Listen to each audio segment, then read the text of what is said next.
Hello guys. My name is Anna. I'm from Georgia, and I'm a woman FIDE master and professional chess coach.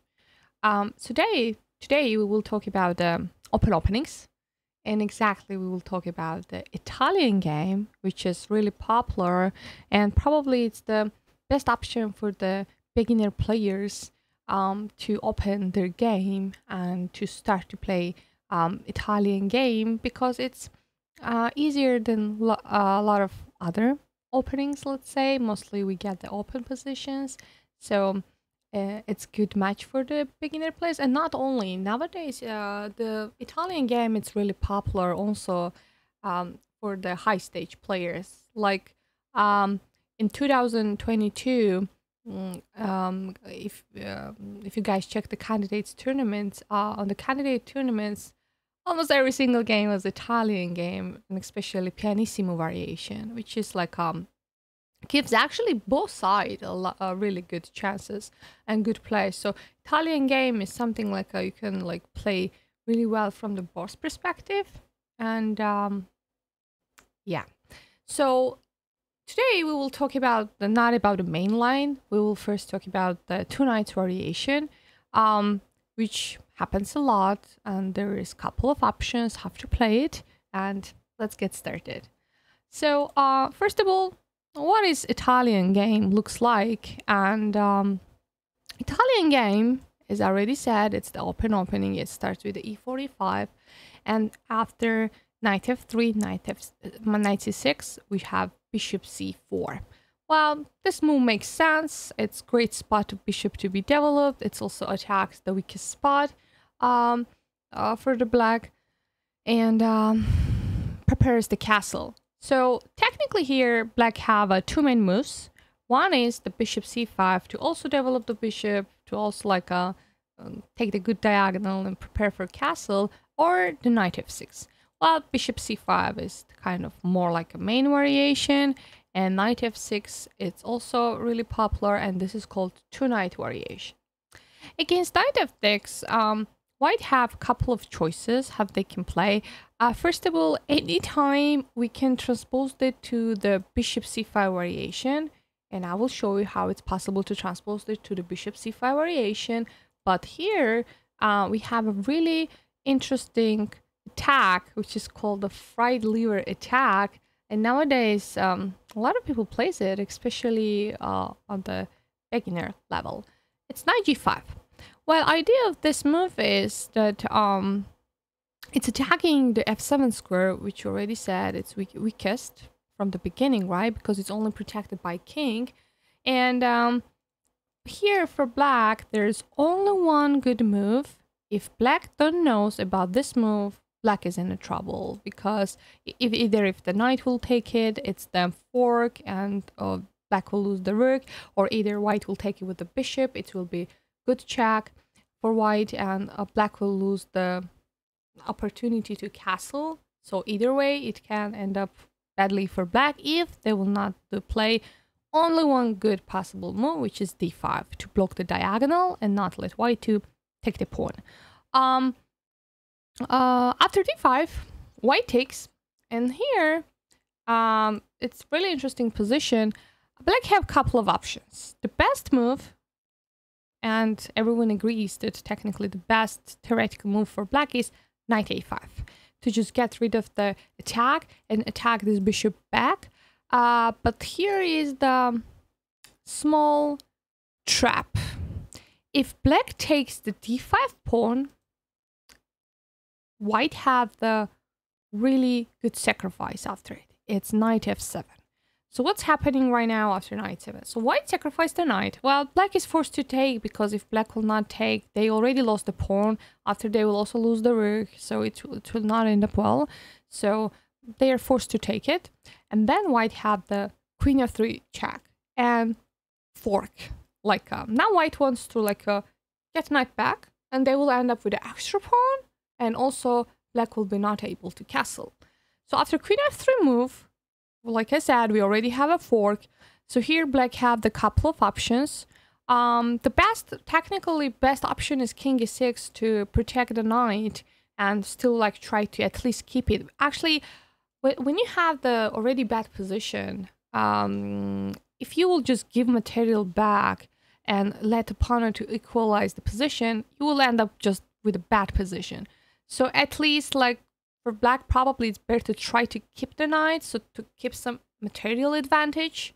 Otherwise, if king moves the other direction, white just takes it, and white have the extra pawn. They have better pieces. The light squares are really weak. Black king will never castle anymore. So this is really bad for... Also, the bishop c6 is a threat. So that's why king e6 is probably the best, because after king e8, black will end up with nothing. Here is another trap. If king moves to the g8, an idea is, well, hide the king, right? White have the beautiful mate with the bishop d5. Actually, no matter, we can also take with the queen. Maybe it's even more beautiful to take it with the queen and then checkmate with the bishop. But anyways, it's check, and king can't go anywhere. If bishop covers, we just take the bishop and it's a checkmate. And if the queen takes, it's also nothing for black, because it's still a checkmate. So let's go back slowly. Let me guys show you this from the beginning, so it will be easier, I think, to visualize the position. So it's the knight, bishop c4, and we talk about the two knights variation, right? So here white have the option to transpose it to the main line, bishop c5, and I will show you after. And here's also the fried lever attack, let's say. Black have only one good move. Some people place the queen e7 and they try to protect the f7 pawn, but this protection not works. Queen is just too strong to protect that pawn. And when white takes it with the knight, or if white takes with the bishop it's better, because with the knight there is no fork anymore, and it will not do too much. But with the bishop, we will force opponent to move the king, and opponent can't castle anymore. And black also can't take it. Even if there was a protection, it's a queen. You can't just give up your queen for two pieces, right? So that's why queen e7 protection not works. So at this point, d5 is the best move. White takes, and for black, technically the knight a5 is the best move. Actually, here's also one really interesting sharp variation, which is b5. And maybe once we can also talk about it, the b5 move, but it's really rare. It's not happens a lot. So let's keep it for the next time. And if the knight takes, white have the beautiful sacrifice, knight f7, black takes, and then queen f3 check and forking. As we said, if king goes g8, it's mate. If king goes any other square, we just take the knight, and we will end up with an extra pawn, better position, and opponent can't castle. And if black plays king e6 to protect the knight, we keep the pressure on this knight. What's the worst part about the pinned piece? You can't move it, right? So at this point, when opponent can't move the piece, and when we see that opponent have a pinned piece, we should add the pressure on it, like attack with everything what we have, and at the end we will get that piece. So that's why knight c3, attacking the knight. And well, obviously black will probably try to somehow protect this knight again, and maybe they play with knight e7 or knight b4. There's like two those moves to protect the knight. Otherwise, white will just take it. And if black plays knight e7, for example, here is really, really interesting. Well, first of all, if white castles, it's like big compensation for the piece, and it's still good. Well, when king is on e6, a lot of things works. But here white have really interesting d4 move. For example, why d4? Mostly what we do when opponent is not castling, we try to attack the king, right? And open up the central files. So that's the idea behind the d4. If opponent king is in the center, and if opponent king is weak, why not? We play d4 and we try to open up some files. If black takes, knight e5, and after knight e5, it's queen e4 check, and we will get that knight back. No matter where this king goes, this knight will die. If you go d file, it dies. If you go other way, it will still die. And white will end up with a really good position. Well, if black not takes, that's what black can do. If they played this to protect the knight, we take the central pawn.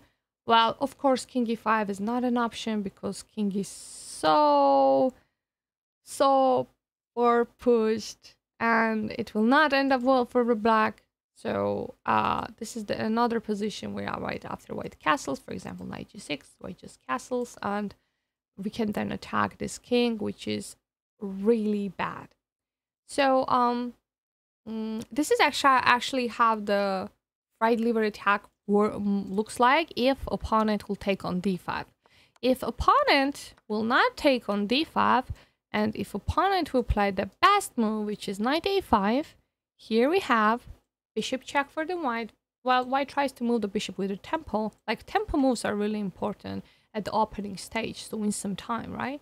And black covers with the pawn. We take. Opponent takes. And here is another situation where it's a little bit weird, but this is the move which really works.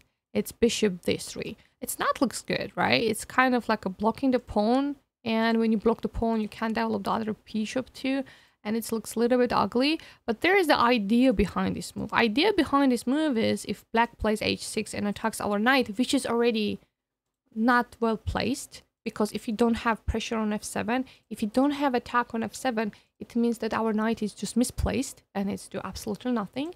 But now we have the e4 square to retreat for the knight, which is already okay for white. In the other hand, if you will move white bishop to other way, for example a4, it's not end up well for the white, because after h6 we struggle to move our knight. We can't go to the center, we can't go to the corner, because it's not even like either the bishop take, either if white will just ignore it, it's just completely misplaced and there is no any possibilities to improve the knight's position. And if it goes back on f3, the problem is e4, where this knight don't have any good square to go. We can't go on d4, it's under attack.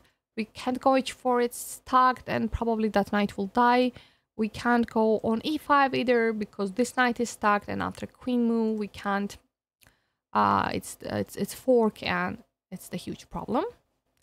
So, and this check also not works, because we just take, and after that black have the queen c5 move, and then they stuck the knight. So this knight is stuck, and black will just get it. So that happens when you give your opponent too much space, and that's why the bishop a4 line is not good. And in this position, that's why we play bishop d3, which looks ugly, but we can put the knight. This is actually really interesting. It's possible to play this from the boss perspective. Like, white had the extra pawn, but black had the good compensation for that pawn, because as you guys see, the white's pieces are not really developed, and that's why it's also okay for black to play this position. Well, this is the right lever attack, and this is how it works.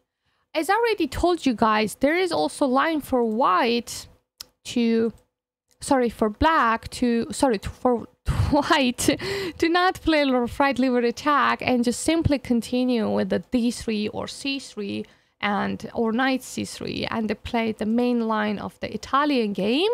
And we will talk about that main line of the Italian game in the next video. I hope you guys enjoyed with this video. If you have any questions, comment down below, and I will try to ask you guys.